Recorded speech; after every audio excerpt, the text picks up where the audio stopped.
청취자 여러분 안녕하십니까. YTN 라디오 수도권 투데이 장원석입니다. 경기도에서 광역버스 준공영제를 두고 의견이 갈리고 있습니다. 버스 기사들의 처우와 도민들의 안전을 위해서 준공영제를 실시해야 한다는 찬성 입장이 있는가 하면은 현실적으로 예산 문제가 뒤따르고 최종 목표인 공영제로 가는 데 있어서 도움이 되지 않는다며 반대하는 입장이 있습니다. 잠시 뒤 투데이 포커스에서는 경기도의회 이재준 기획재정위원장, 역시 경기도의회 건설교통위원회 한길용 도의원 차례로 연결해서 찬반 의견 들어보겠습니다.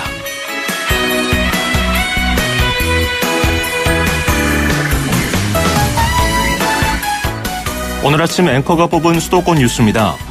경기도가 경기도 소속 기간제 근로자 그리고 119 소방안전센터가 자체적으로 고용한 급식 조리 인력 등 비정규직 306명을 2018년 1월부로 정규직으로 전환한다고 밝혔습니다. 정부의 공공부문 비정규직 정규직화 가이드라인을 적용한 건데요. 또한 경기도는 이번에 전환에서 제외된 기간제 근로자의 처우 개선을 하고 비정규직 사전 심사제를 강화하겠다는 방침입니다. 알로에 블라크의 Love is the Answer 띄워드리면서 2017년 11월 2일 수도권 투데이 시작합니다.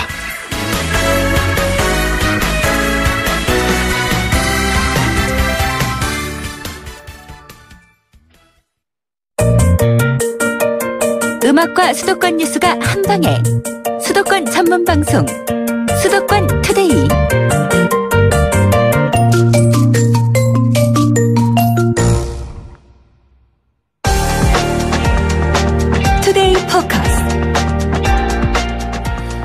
남경필 경기도지사가 지난달 28일 경기 광역버스 준공영제 실시안을 발표했습니다.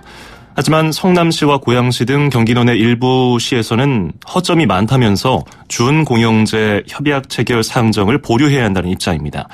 지금 경기도에서 듣고 계신 우리 도민 여러분들은 어떤 의견이십니까? 짧은 문자 50원, 긴 건 100원이 드는 샵 0945, 우물정 0945로 여러분의 의견 보내주시기 바랍니다. 오늘 찬반 의견을 들어보려고 합니다. 먼저 경기도의회 이재준 기획재정위원장 전화 연결되어 있습니다. 위원장님 안녕하세요. 네, 안녕하세요. 예, 먼저 광역버스 준공영제 시행협약 체결 동의안이 본회의 안건상정에서 보류되는 것으로 결정이 되지 않았습니까? 예, 맞습니다. 예, 위원장님은 광역버스 준공영제 시행과 관련해서 어떤 입장이십니까? 이 준공영제 관련해서 비용 분석이나 제시한 통계 자료가 너무 많습니다. 그래서 사실상은 이것이 안건으로 성립될 수 없다는 입장이고요. 이것이 준공영제 찬성 반대 논란이 아니라 지금까지 버스 요금에 대해서 그리고 시민과 도 재정으로 부담하는 부분에 대해서 철저한 검증이 한 번도 이루어지지 않았다. 그 문제에서 사실상은 오랫동안 지적을 해왔고 그것이 개선되기를 기대했다는 이런 측면에서 우선은 봐주셔야 될 것 같다 이런 말씀을 드리겠습니다. 예, 일단 준공영제가 지금 수준으로 방금 그 안건으로 상정되기에는 좀 부족한 부분이 있다 이런 입장이신데요. 여기 보고서에 보면요, 문제점 보완 대책이라는 게 나와 있습니다. 예. 그러면 이제 운전자 처우 개선 등으로 재정 위험이 큰 폭으로 상승할 거다. 노선 면허권이 사유화로 감차 및 노선 조정 권한이 상당히 미미하다. 표준원가의 객관성, 투명성 확보 방안이 마련되는 이런 것이 보고서에 나와 있는데 이러한 문제점들에 대한 대비책이 하나도 마련이 되지 않았다. 그리고 알겠습니다. 지금까지 이제 얘기됐던 비용 산출 계산이 전부 저희가 봤을 때는 엉터리다 이런 생각을 하고 있는 거죠. 예. 경기도가 만약에 준공영제를 실시하게 되면은 버스 회사의 이익을 일정 수준 보전해 주는 거 아니겠습니까? 그렇다면은 그렇죠. 큰 규모 예산이 필요할 텐데 어느 정도 예산이 필요한 것으로 얘기가 나오고 있나요? 전체를 할 때는 약 5천억 정도가 들고요. 광역버스만 할 때는 지금 800억 정도가 드는 걸로 나와 있습니다. 예. 근데 사실상 이 800억이라는 거 내지는 5천억이라는 것도 그게 시군과 매칭 비율이 5대5로 했을 경우에 문제고요.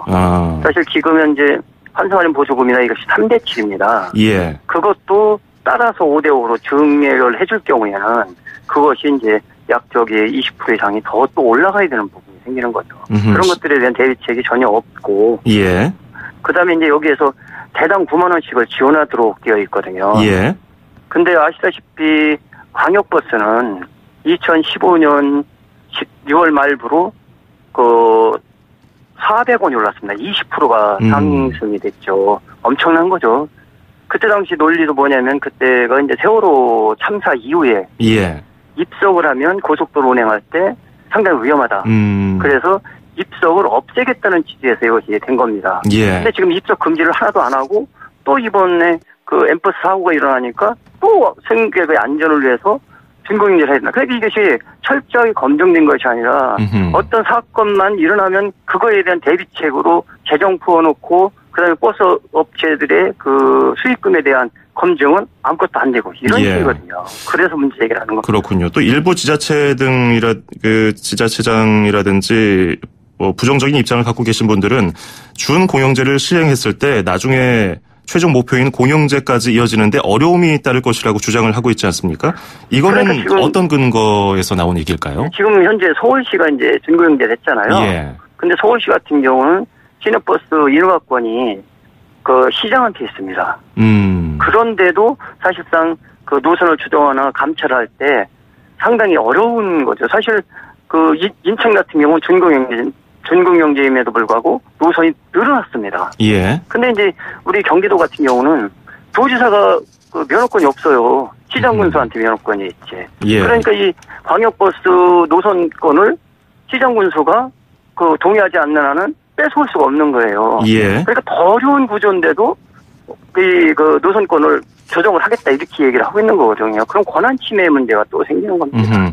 그러면 한국노총 등에서 지적하고 있는 것이 광역버스만 실시하는 것은 상대적으로 차별이 될 수 있다는 지적 있지 않습니까? 만약에 일반 버스까지 다 포함을 해버리면은 괜찮을까요? 이거 어떻게 보십니까? 결국은 이제 저희는 그렇습니다. 한다면 일반 버스까지 해야지 한 사업장에서 인건비 차이가 30%가 납니다. 예. 그랬을 경우 그 사업장이 운영이 되겠어요? 저쪽에서는 30%를 똑같은 시간을 일을 하고 도봤는데. 그러니까 결국은 사업장 내 갈등의 소지가 있고, 그거에 대해서 동의를 안 하죠. 그렇다면, 사실상, 도가 얘기하는 기사들을 수급하기가 어렵다라고 하지만, 더 어려워지는 거죠. 일반 버스는 운행을 안 하고, 전부 광역버스로만 가려고 하니까. 예. 자, 짧은 문자 50원, 긴 건 100원이 드는 샵 0945, 우물정 0945로 여러분들 의견 보내주고 계시는데요. 1041번님, 고양시에 큰 이모님이 사시는데 이번에 가보니까 버스 노선이 단축돼서 많이 불편해 하시더라고요. 준공영제 실시하면 이런 부분 좀 막을 수 있는 거 아닌가요? 그래서 이런 의견 보내주셨는데요. 그게 그렇습니다. 지금 서울이 버스 중앙차선제를 실행하면서 경기도차가 들어가는데 그 제한이 있습니다. 그러니까 이제 비싼 차, 광역버스나 좌석버스를 서울 시내까지 들어오게 하고 일반 버스 싼 거잖아요. 그럼 1,100원짜리는 못 들어오게 하고 있습니다. 그러니까 사실은 교통복지라고 하지만 가진 자들이 복지가 돼버린 거죠. 1,100원짜리는 서울시내 못 들어가고 2,500원짜리는 들어가게 하는 이런 식이 지금 운영이 되고 있는데 그 피해자가 지금 응답을 주신 분의 그런 피해 사례가 이제 발생하고 있는 겁니다. 이런 의견은 어떻게 보십니까? 서울 지역은 2004년에 준공영제를 시행하고서 버스 기사들의 처우가 많이 좋아졌다는 평가도 있는데 이런 부분 준공영제가 이래서 필요하다고 하는 분들에 대해서는 어떻게 생각하고 계십니까? 그거는 기사분들의 처우는 확실히 좋아집니다. 예. 근데 이제 그것을 재정으로 할 거냐, 이용자의 부담을 할 거냐. 그러니까 지금 보면 서울시 같은 경우는 재정 부담률이 16.8%입니다. 그리고 인천시는 19.4%고요. 근데 경기도는 이러한 어떤 근거도 없이 무조건 30%를 지원해주도록 설계가 되어 있는 거예요. 그럼 왜 30%를 해줘야 되냐? 20% 할 거냐, 10% 할 거냐부터 따져야 되는데 무조건 30% 하겠다니까 이제 버스 업체들이 동의를 해주는 거죠. 그러면 대안으로는 어떤 게 있을 수 있을까요? 저희가 지금 사실상 이 검증 용역, 그러니까 버스 수익금이 제대로 얼마가 들어오는지를 파악하는 시스템을 용역 의뢰에서 지금 12월 말까지로 하고 있습니다. 그래서 그 용역 결과를 갖고 내년부터 이제 그런 시스템을 장착을 할 거예요, 버스에. 그럼 내년 하반기쯤 되면 사실상은 얼마큼의 수익금이 나오는지를 철저하게 알 수가 있거든요. 그걸 경기도가 시간 단위로 스케줄을 이렇게 해놓고서도 갑자기 이렇게 그냥 치고 나온 거죠. 자, 그러면 일부 민주노총 등에서 얘기하고 있는 준공영제가 아니라 바로 그냥 공영제로 가버려야 한다는 그 주장에 대해서는 어떤 견해 갖고 계십니까? 저는 지금 일반적으로 보면 준공영제가 제일 많이 가져가시는 분들 보면 임원급들이 3억 7천, 3억 5천 이 정도 수익금들을 받아가십니다. 연봉 말씀하시는 건가요? 그렇죠. 연봉으로. 예. 이것이 과연 타당한가? 음흠. 그 준공영제라는 것은 결국은 그걸 다 인정해줘야 되는 거거든요. 예. 지금 현재의 버스 회사들의 수익금을 갖고 와야 된다는 걸 보장을 해줘야 되는 거거든요. 근데 예. 사실상 완전 공영제로 가게 되면 그러한 부분을 일시 해소할 수 있는데 그 사회적 합의가 이룰 수 있을지 그것이 사실상 과정이 어려운 거죠. 그렇군요. 예, 알겠습니다. 일단 오늘 말씀 여기까지 듣도록 하겠습니다. 고맙습니다. 네, 고맙습니다. 네, 지금까지 이재준 경기도의회 기획재정위원장이었습니다. 준공영제, 광역버스 준공영제가 아직은 좀 시기상조다, 문제점이 많다는 지적이었습니다. 자, 짧은 문자 50원, 긴 건 100원이 드는 샵 0945, 우물정 0945로 여러분들의 의견 받고 있습니다. 계속해서 경기도의회 건설교통위원회 소속인 한길용 도의원 연결하겠습니다. 위원님 안녕하세요. 네, 안녕하세요. 예. 네. 준공영제 시행과 관련해서 어떤 입장이십니까? 저는 적극 찬성하는 입장입니다. 예. 최근에 개정된 근로기준법에 따라서 버스 기사의 휴식 시간을 의무적으로 이제 보장해야 하는 상황이거든요. 근데 지금 버스 업체들이 버스 기사 확보에 상당히 어려움을 많이 겪고 있습니다. 최근에 운행 횟수를 줄이거나 노선 자체를 아예 그냥 폐지하는 방안도 검토하는 것으로 알고 있는데요. 이번 준공영제 도입을 통해서 노선의 안정적 운행이 이루어지도록 공공이 적극 나서야 한다는 차원에서도 이번 버스 준공영제 도입은 반드시 필요하다고 생각합니다. 예. 2623번님은 준공영제 찬성하는 시민입니다. 수도권에 사는 주민으로서 서울은 하고 있는데 경기도가 반대하는 이유를 모르겠습니다. 고양시와 성남시에서 반대하고 있는데 전체 이익에 반하는 거라고 생각합니다. 그리고 9385번님. 대전에서 준공영제 실시하고 있는데 무조건 시작하고 볼 문제는 아닌 것 같아요. 숙고해서 결정해야겠습니다 하는데 취지는 근로 개선 여건 그리고 시민 안전을 위한 것으로 나와 있는데요. 결국 버스 업체 특히 고위 임원직들만 배불리는 일 아니냐 이런 지적에 대해서는 어떤 의견 갖고 계십니까? 준비 문제에 대해서요? 그 부분에 대해서는 우리 경기도 집행부에서 적절한 조치를 준비하고 있는 것으로 알고 있고요. 예. 버스 업체의 적정 이윤을 보장해주면서 버스 운전직 종사자들의 임금 인상이나 안전한 버스 운행에 필요한 지원이 이루어지도록 집행부에서 잘 준비할 것이라고 생각하고요. 예. 우리 경기도의회에서도 철저한 감사도 하고 관련 예산 심의를 통해서 도민들의 세금이 허투루 쓰이지 않도록 저희가 잘 해나갈 생각입니다. 예. 그런데 앞서 경기도의회 이재준 기획재정위원장도 그렇지만 결국 재정 문제가 가장 큰 주장이거든요. 부정적으로 보는 입장 측에서는요. 세금 인상 우려도 있고 시도 간의 비율 문제도 있고 이런 부분에 대해서는 어떤 생각이십니까? 준공영제 시행으로 해서 세금 인상은 없고요. 예. 도민의 세금을 이제 도민들의 대중교통 서비스를 위해서 사용한다는 것이 맞는 말이고요. 네. 버스 준공영제 시행을 위해 별도로 목적세 형식의 세금을 걷는 것은 아닙니다. 아마도 도민들이 우려하시는 거는 이제, 돌아가는 혜택에 비해 너무나 과도한 예산을 쓰는 거 아니냐. 아마 이런 지적일 것입니다. 예. 현재 우리 경기도의회와 경기도에서는 버스 준공영제 시행에 따라서 얼마만큼 예산이 투입될 것인지에 대해서 정말 앞으로 좀 더 면밀한 검토와 심의를 통해서 예산 효율성의 극대화가 이루어지도록 우리가 노력을 많이 해야죠. 예. 그리고 준공영제 도입에 대해서 일단 상정 보류를 해야 된다는 주장에는 이제 2004년에 준공영제를 도입한 서울의 예를 들면서 최초에 생각했던 예산보다 훨씬 많은 예산이 점점 들어가더라. 그럼 경기도는 이런 점들을 어떻게 해소할 것인가 이런 의구심도 이렇게 얘기를 하더라고요. 이런 부분은 어떤 계획이십니까? 서울하고 경기도하고는 조금 입장이 좀 틀리긴 한데요. 예. 그런 서울이나 이미 실시하고 있는 지자체들의 선례를 저희가 좀 면밀히 분석해서 세금이 허투루 쓰이지 않도록 저희가 좀 세밀하게 살펴본 후에 이제 대책을 마련해야 할 생각입니다. 예. 그리고 이재명 성남시장 등 주장한 바에 따르면은 민간업체 노선버스 면허를 회수하지 않고 이게 특권처럼 유지가 되다가 계속 손실 보존을 해주고 이익을 보장해주면은 나중에 노선 매입을 통한 고용제 부담이 늘어나기 때문에 완전 고용제까지 가는데 걸림돌이 될 것이다. 이렇게 지적을 하는 부분에 대해서는 어떤 견해 갖고 계십니까? 이제 이재명 시장님이 우려하는 바도 일부 동의는 하지만 저희가 이제 준공영제 실시하는 데 있어서는 지금 완전 공영제로 가기는 너무나 벅찹니다. 예. 그래서 저희는 일단 스텝 바이 스텝으로 처음에 광역버스 준공영제, 다음에 시내버스.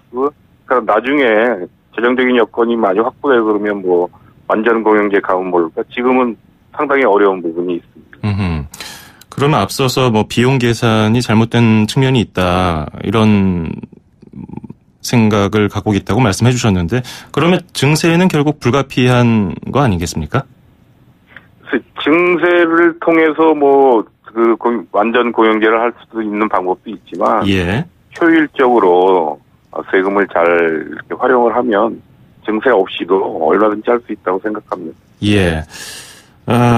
그리고 경기도가 한국 리서치에 의뢰를 해서 여론조사 결과를 발표했습니다. 그래서 경기도민들이 한 70% 이상이 준공영제를 찬성하고 있더라. 이런 근거로 이제 준공영제를 실시해야 된다고 얘기를 하고 있는데 3041번님도 준공영제 실시하고 마을버스까지 포함해야겠습니다. 마을버스 기사님들도 정말 고생이 많은데요. 이런 의견 보내주고 계시는데 네. 그런데 민주노총을 비롯해서 일부 노동계에서는 준공영제가 아니라 아예 그냥 바로 공영제로 직행해야 된다. 이런 얘기도 하거든요. 이 부분에 대해서는 어떻게 보십니까? 현재 한노총은 준공영제 시내버스까지 포함한 전면 시행을 또 민노총은 모든 버스에 대한 완전 공영제를 주장하고 있습니다. 예. 결론부터 말씀드리면 완전 공영제를 지금 당장 시행하는 것은 현실적으로 불가능하다고 생각합니다. 제가 지난번 토론회에서 이제 말씀을 좀 드렸거든요. 예. 단순한 산술적 계산만 하더라도 완전 공영제를 위해서는 매년 1조 5천억 원 이상이 소요될 것이고 영업권 회수에 따른 업체 보상금까지 감안하면 약 3조 원 정도가 소용되는 것으로 예상되거든요. 예. 현실적으로 지금 이게 수용하기 어려운 부분이죠. 다만 버스 준공영제 전면 시행에 대해서는 얼마 전 남경필 도지사께서 말씀하셨듯이 광역버스를 대상으로 시행하되 단계적으로 시내버스까지 확대해가는 방안이 가장 현실적 방안이라고 생각이 됩니다. 그렇게 되면 아마 최대 5천에서 6천억 원 정도 이렇게 소요될 것으로 추정됩니다. 그럼 경기도의회 건설교통위원회 등 관련 단체나 집단에서는 이런 완전 고용제에 대한 논의는 아직까지 못하고 있나요? 그렇죠. 지금 준공영제, 광역버스에 대한 준공영제 자체도 상당히 어려운 부분이 있는데 완전 공영제는 지금 당장 현실적으로는 어렵고요. 이제 앞으로 먼 미래에는 해야 될 사항인 것은 맞습니다. 예, 알겠습니다. 6170번님 버스 준공영제 찬성합니다. 요즘 버스 기사들이 연세가 많으신데요.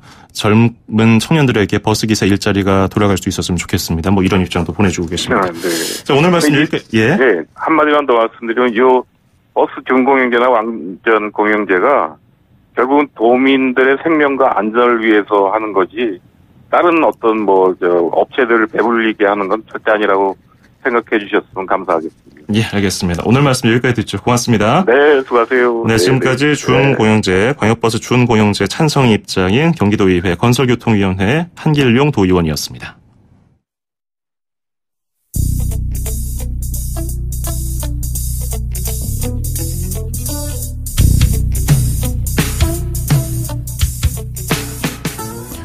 박성신이 부르는 추억으로 달리는 버스 듣고 2부에서 뵙겠습니다.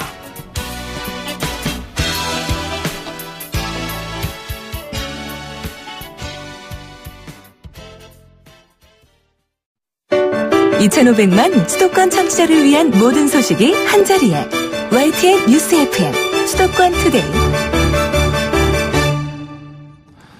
FM 94.5MHz YTN 뉴스 FM 수도권 투데이 2부 듣고 계시고요. 저는 아나운서 장원석입니다.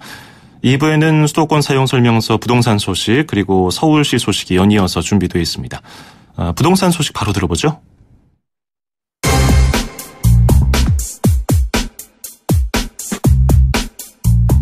네, 매주 목요일마다 만나는 수도권 사용 설명서 시간입니다. 부동산 114 리서치 센터의 함영진 센터장과 함께하겠습니다. 센터장님 안녕하세요.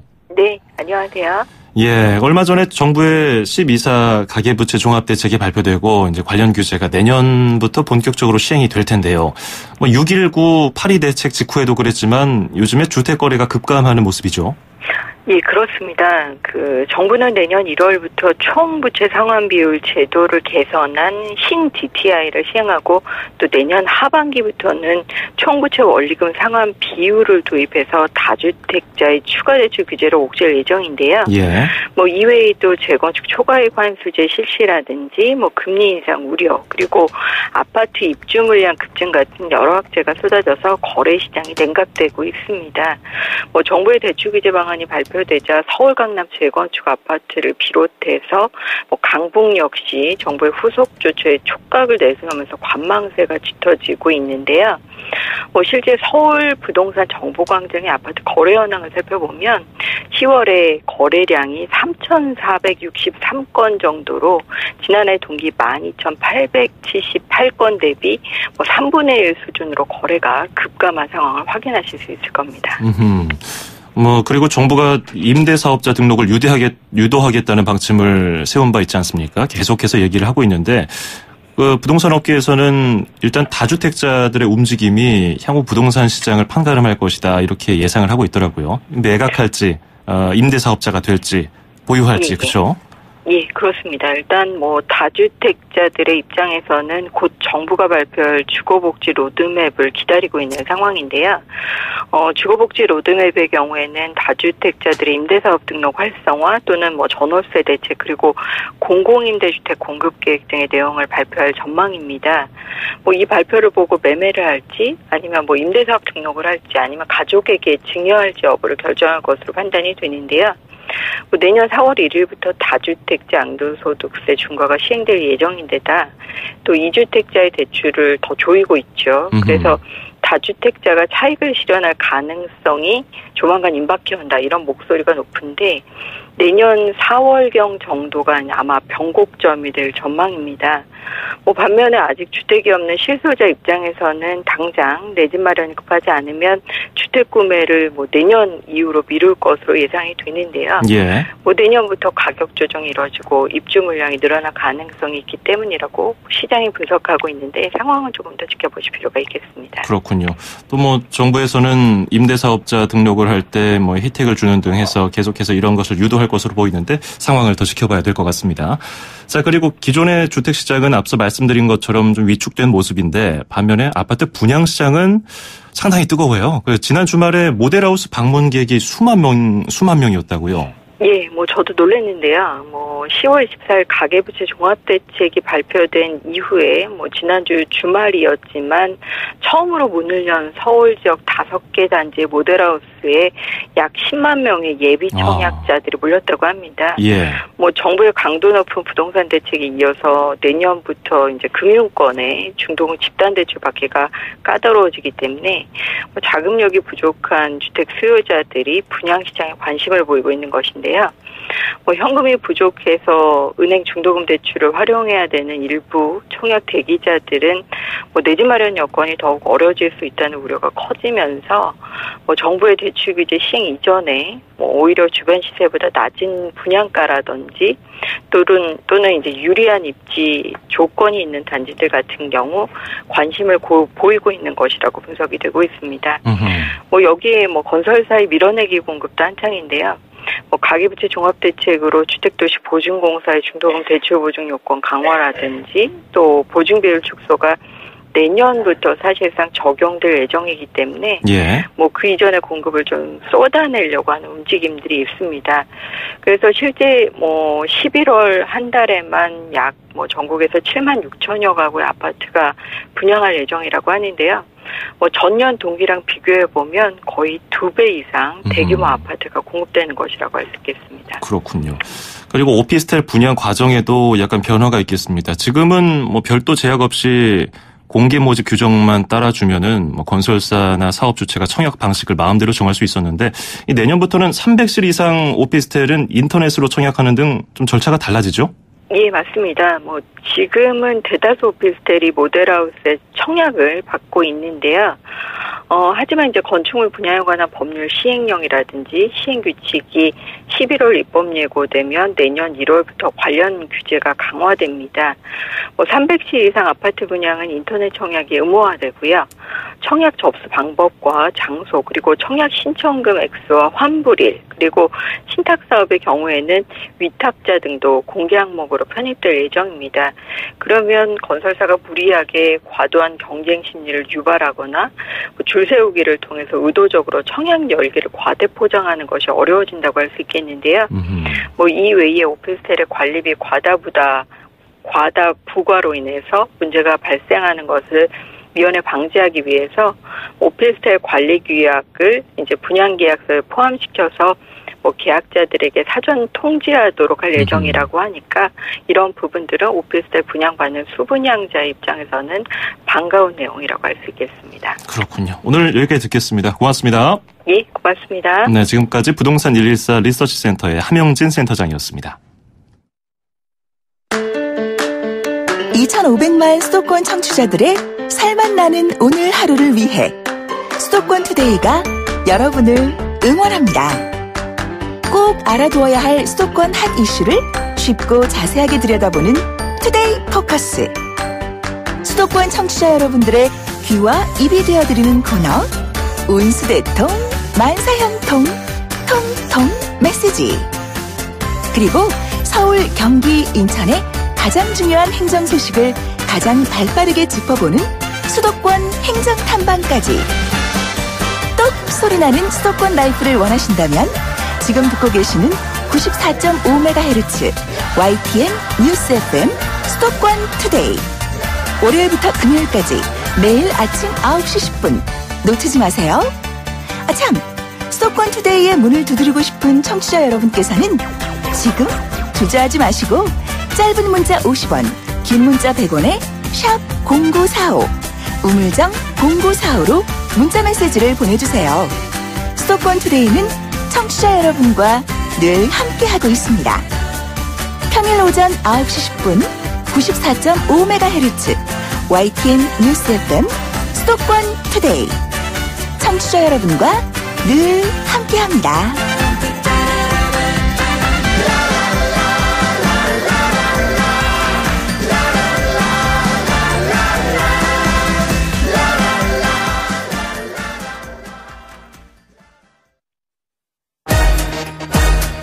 출입처 기자들의 수첩을 살짝.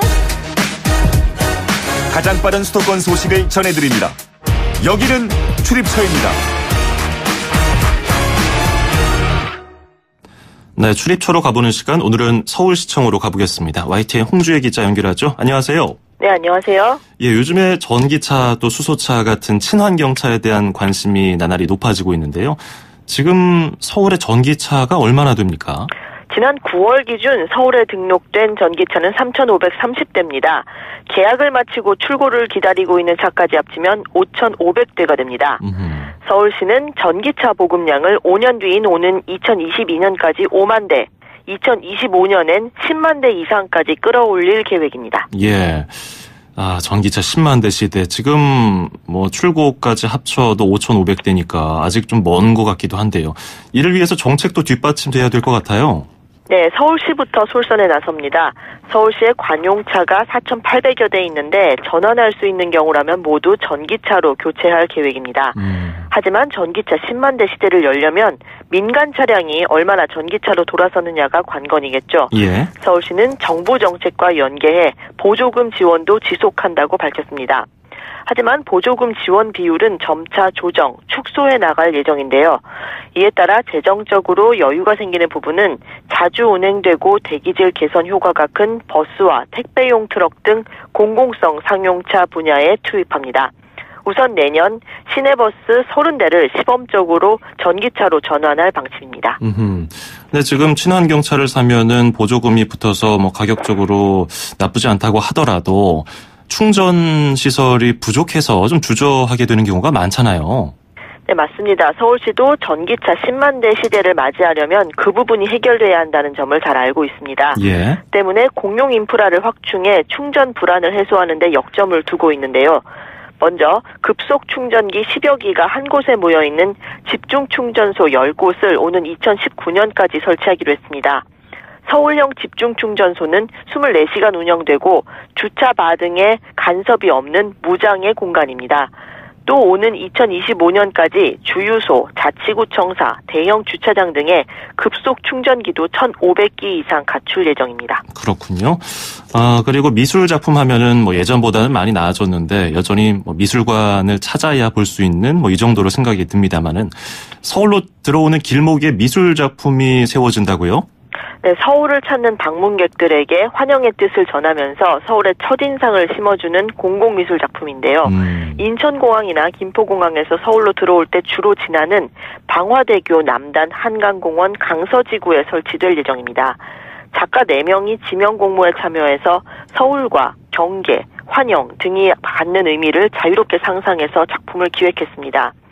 최정화 작가와 민현식 건축가, 김찬중 건축가, 최미경 디자이너가 각각 작품 구상을 내놓았는데요. 오는 14일까지 디자인 서울 홈페이지와 서울시 엠보팅에서 이 4작품을 놓고 시민 선호도 조사가 진행됩니다. 서울시는 시민 선호도 조사에서 나온 순위를 점수로 환산해서 최종 당선작 선정을 위한 심사에 반영할 계획입니다. 예. 자, 그리고 가장 잘생긴 서울이 뽑혔다고 하는데 이게 어떤 얘기입니까? 네, 서울시가 올해 새로 문을 열었거나 개장을 앞둔 서울 지역 새 명소 20곳을 두고 일종의 인기 투표를 벌였습니다. 잘생겼다 서울 20이라는 이름의 캠페인이었는데요. 지난 9월 말부터 27일 동안 58,800여 명이 투표에 참가했습니다. 그렇다면 가장 많은 표를 얻은 곳은 어딜까요? 영국 대사관에 막혀있던 100m 구간이 올여름 58년 만에 개방된 덕수궁 돌담길입니다. 1,843표를 얻어서 1위를 차지했습니다. 다음으로 1급 보안시설에서 최근 복합문화공간으로 재탄생한 문화비축기지가 9,182표로 2위, 3위는 과거 전자산업의 중심지에서 창의제조산업 메카로 재도약하는 세운상가 다시세운이었습니다. 서울시가 만든 온라인 투표 홈페이지에 가면 잘생긴 서울 20곳에 대해 더 많은 정보를 알아볼 수 있습니다. 그렇군요. 1, 2, 3위는 다 저희 수도권투데이에서 다뤘던 내용이네요. 오늘 말씀 고맙습니다. 네, 고맙습니다. 네, 지금까지 YTN 홍주혜 기자였습니다.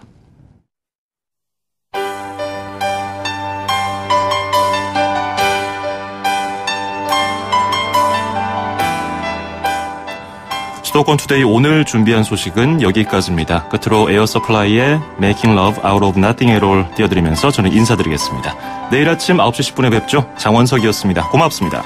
I know just how to whisper and I know just how to cry.